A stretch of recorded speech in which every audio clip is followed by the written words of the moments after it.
Hello guys, welcome back to my YouTube channel. So ഇന്ന് July 13 ആണ് എൻ്റെ അമ്മയുടെ ബർത്ത്ഡേ. അപ്പോൾ ഞാൻ വിചാരിച്ചു എന്തെങ്കിലും ഉണ്ടാക്കണമല്ലോ സ്പെഷ്യലായിട്ട്. സോ ഞാൻ വിചാരിച്ചു ഫ്രൈഡ് റൈസും ചില്ലി ചിക്കനും ഉണ്ടാക്കാമെന്ന്. ഫ്രൈഡ് റൈസ് ഉണ്ടാക്കി നേരത്തെ നല്ല പരിചയമുണ്ട്, പക്ഷെ ചില്ലി ചിക്കൻ ടാസ്ക് പിടിച്ച കാര്യമാണ്. എന്നാലും ഉണ്ടാക്കാമെന്ന് വിചാരിച്ചു. അപ്പോൾ നമുക്ക് സ്റ്റാർട്ട് ചെയ്യാം. ഫസ്റ്റ് നമുക്ക് ചിക്കൻ മാരിനേറ്റ് ചെയ്യണം. അതിനായിട്ടൊരു പാത്രം എടുത്തിട്ടുണ്ട്. ഇതിലേക്ക് നമുക്ക് ആവശ്യമുള്ള സാധനങ്ങളൊക്കെ ഇട്ടുകൊടുക്കണം. അപ്പം ഞാനിവിടെ മുളക് പൊടി, ഉപ്പ്, കുരുമുളക്, മഞ്ഞൾപ്പൊടി, chicken masala, tomato sauce, soya sauce ഇതൊക്കെ ആയിട്ട് ചേർത്തേക്കണേ. പിന്നെ അതിലേക്ക് നമ്മുടെ ചിക്കൻ ഇട്ടിട്ട് നല്ല രീതിയിൽ മിക്സ് ചെയ്യുന്നു. ഞാൻ കോൺഫ്ലോറോട് ചേർത്തിട്ടുണ്ട് കേട്ടോ, വീഡിയോ എടുക്കാൻ മറന്ന്. വീഡിയോയുടെ ബാക്കിൽ എണ്ണ നോക്കി ചിരിക്കണ ഒരാളെ കണ്ടോ നിങ്ങൾ? അപ്പോൾ ചിക്കൻ റെസ്റ്റ് ചെയ്യാൻ വേണ്ടി വെച്ചിട്ടുണ്ട്. ചിക്കൻ റെസ്റ്റ് ചെയ്യുന്ന സമയത്താണ് നമുക്ക് റൈസിൻ്റെ പരിപാടികളൊക്കെ ചെയ്യാൻ. സാധാരണ ഫ്രൈഡ് റൈസിന് ഗീ, ഡാൽഡ അല്ലെങ്കിൽ വെജിറ്റബിൾ ഓയിലൊക്കെ ആയിട്ട് ചേർക്കണം. ഞാനിവിടെ കുറച്ച് വെറൈറ്റിക്ക് വേണ്ടിയിട്ട് ബട്ടർ ചേർത്തിട്ടുണ്ട്. ബട്ടർ ഒന്ന് മെൽറ്റ് ആകുമ്പോഴത്തേക്ക് വെളുത്തുള്ളി ചേർക്കുന്നുണ്ട് കേട്ടോ. വേണമെങ്കിൽ ഇതിൻ്റെ ഒപ്പം ഇഞ്ചി ചേർക്കാം. എനിക്ക് ചോറിൻ്റെ ഒപ്പം ഇഞ്ചി കടിക്കുന്ന ഇഷ്ടമില്ലാത്തതുകൊണ്ട് ഞാൻ വെളുത്തുള്ളി മാത്രമേ ചേർത്തിട്ടുള്ളൂ. പിന്നെ നമ്മുടെ വിറകടുപ്പിൽ നമ്മൾ നേരത്തെ മാരിനേറ്റ് ചെയ്യാൻ വെച്ചിരുന്ന ചിക്കൻ പൊരിച്ചെടുക്കുന്നുണ്ട് കേട്ടോ.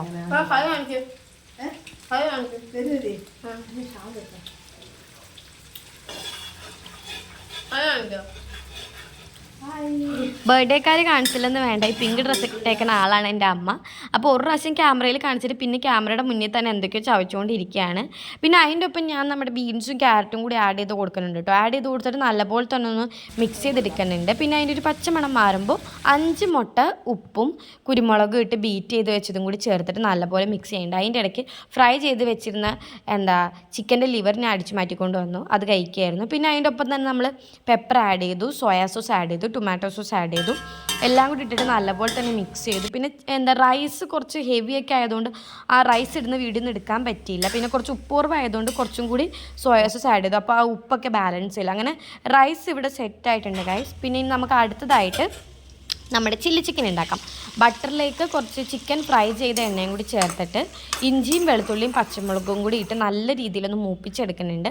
അതൊന്ന് നല്ല രീതിയിലായി വരുമ്പം ക്യൂബ്സായിട്ട് കട്ട് ചെയ്ത് സവോളയും ക്യാപ്സിക്കവും പിന്നെ തക്കാളിയും കൂടി ചേർത്തിട്ട് നല്ലപോലെ തന്നെ ആ ഓയിലിട്ട് നല്ല രീതിയിൽ മിക്സ് ആക്കി എടുക്കുന്നുണ്ട് കേട്ടോ. നല്ല രീതിയിൽ മിക്സ് ആകുമ്പോൾ അതിലേക്ക് പെപ്പർ ആഡ് ചെയ്യുന്നുണ്ട്. എന്നിട്ട് ഒന്നും കൂടി നല്ലപോലെ സോട്ട് ചെയ്തെടുക്കുന്നുണ്ട്. അതിന് ശേഷം നമ്മൾ ടൊമാറ്റോ സോസ്, പിന്നെ നമ്മുടെ ടൊമാറ്റോ സോസ് ഇട്ട് മിക്സ് ചെയ്തിട്ട് സോയാ സോസ്, ചില്ലി സോസ് വേണമെങ്കിൽ ആഡ് ചെയ്യണം. ചില്ലി സോസ് എൻ്റെ കയ്യിൽ ഇല്ലാത്തതുകൊണ്ട് കേട്ടോ അത് ആഡ് ചെയ്യാനത്. അതും കൂടി ഇട്ടിട്ട് നല്ലപോലെ തന്നെ മിക്സ് ചെയ്യേണ്ടത്. ഇപ്പോൾ തന്നെ അത് കാണുമ്പോൾ തന്നെ നമ്മുടെ ചില്ലി ചിക്കൻ്റെ ഒരു ലുക്കൊക്കെ ആയിട്ട് വരുന്നുണ്ടല്ലേ. പിന്നെ ഞാൻ വെള്ളം ഒഴിച്ചിട്ടുണ്ടായിരുന്നു. അതിന് ശേഷം കോൺഫ്ലോർ കലക്കിയ വെള്ളം കൂടി ഒഴിച്ചിട്ടുണ്ട്. അതിന് ശേഷം പൊരിച്ച ചിക്കൻ അത് നല്ലപോലെ ഒന്ന് തിക്കായിട്ടുള്ള ഗ്രേവി ആകുമ്പോഴേക്കും ഫ്രൈ ചെയ്ത് വെച്ച ചിക്കനും കൂടി ആഡ് ചെയ്തിട്ട് നല്ല പോലെ മിക്സ് ചെയ്തെടുക്കുന്നുണ്ട്. ഇതിനകത്ത് കിടന്ന് ഇനി വേവൊന്നുമില്ല, ഇതെല്ലാം കൂടി ഒന്ന് പിടിക്കുകയുള്ളൂ. കാരണം ചിക്കൻ നേരത്തെ നല്ലപോലെ ഫ്രൈ ചെയ്ത് വെച്ചിട്ടുണ്ടായിരുന്നു. അതിനി മസാലയിലൊക്കെ ഒന്ന് പിടിച്ചാൽ മതി. കുറച്ച് നേരം ഒന്ന് നല്ലപോലെ ഒന്ന് ഇളക്കിയിട്ട് ഒന്ന് അടച്ച് വെച്ചാണ് നമ്മുടെ സിമ്പിളാട്ടോ ചില്ലി ചിക്കൻ ഉണ്ടാക്കാൻ. അപ്പം ഫ്രൈഡ് റൈസും ചില്ലി ചിക്കനും ഒക്കെ റെഡിയാണ് ഗൈസ്. സത്യം പറഞ്ഞാൽ ആദ്യമായിട്ടാണ് ചില്ലി ചിക്കൻ ഉണ്ടാക്കണേ. നല്ല ടേസ്റ്റ് ഉണ്ടായിരുന്നു. പെട്ടെന്ന് ഉണ്ടാക്കിയെടുക്കാൻ പറ്റിയെന്നുള്ളതാണ് ഏറ്റവും വലിയ കാര്യം. പിന്നെ ഗൈസ്, എൻ്റെ ചാനൽ ആദ്യമായിട്ടാണ് കാണണമെങ്കിൽ സബ്സ്ക്രൈബ് ചെയ്യാനും ലൈക്ക് ചെയ്യാനും മറക്കരുത്. അപ്പോൾ ടാറ്റാ, ബൈ ബൈ.